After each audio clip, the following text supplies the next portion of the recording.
whether 1959, however you want to look at it. There are 4 things that the king of Singapore did ili Singapore ikuwe venye iko. Na ningetaka sana politicians, before you stand up and say Wakenya ria. Sasa ria ni nini? What's ria? Niwaulize swali moja, mutanijibu. Mumewahi ona rais wa Singapore juu ya gari? Mumewahi ona rais wa China juu ya gari akifanya politics?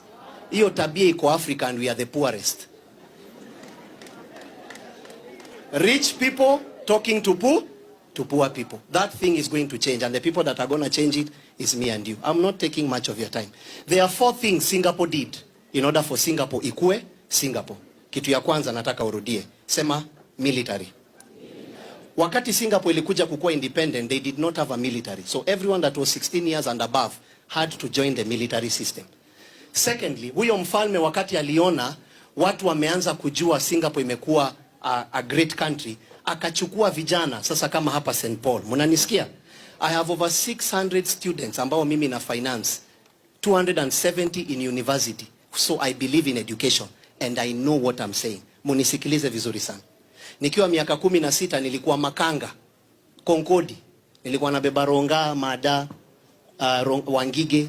When I was 18 years, 17, nikakuwa dereva wa matatu. Nikatoka hapo nikaandikwa kazi na mtu unajua. Nikaanza kufanya kazi ya kulisha umbwa. Kwa hivyo najua kile nasema. Mnanisikia? And I think I'm among the right people with our leaders here to talk to this young generation. Singapore ikafanya the second thing. Ikachukua vijana, ikawapeleka abroad, waende wasome na ikawapatia time limit. Within a certain period of time, muende mupate knowledge alafu murudi mufunze watu wetu. There are no roads in Singapore that are built by people from outside. Kwa sababu already walienda nje, wakapata knowledge, wakairudisha wapi? Wakarudisha kwao. Hapa Kenya, vitu vizuri vyote vinajengwa na watu wa. Sasa swali ni, when will you ever know? Singapore ikafanya the second thing, ikafanya education free. The third thing that Singapore did, ndio hapa tumekujia housing project, it was not the way we are doing. I would like to ask a question. Maybe I'm a fool. Help me to be wise, Mr. Ndininyoro. Housing levy inakatwa kutoka wapi? Ni ya serikali ama ni ya watu? Ni ya watu. Si ndio? Shamba yenye inajengwa ni ya serikali ama ni ya public? Why are you selling the house?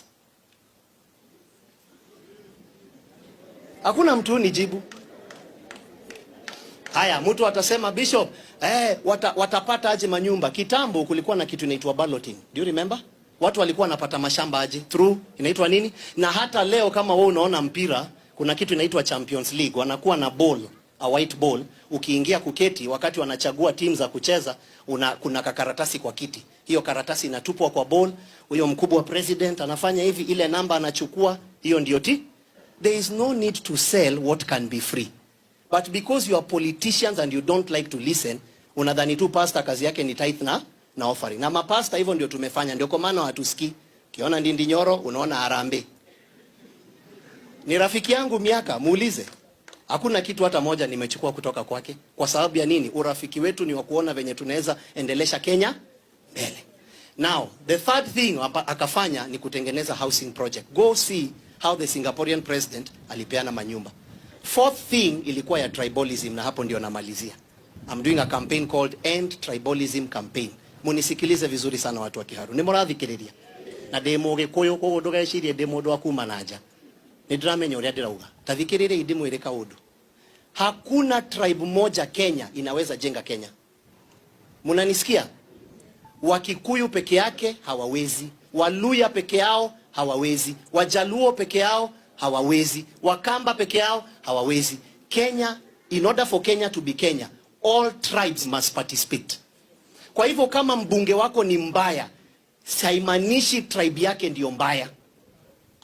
Don't allow tribal campaign. Munanisikia?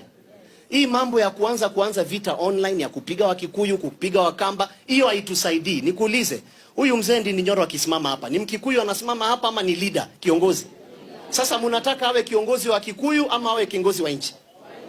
Na nchi ni ya Wakikuyu ama nchi ni ya watu wote? Kwa hivyo, if you play a tribal card, ni wewe mwenyewe unajiumi. Munanisikia kitu nasema? tribe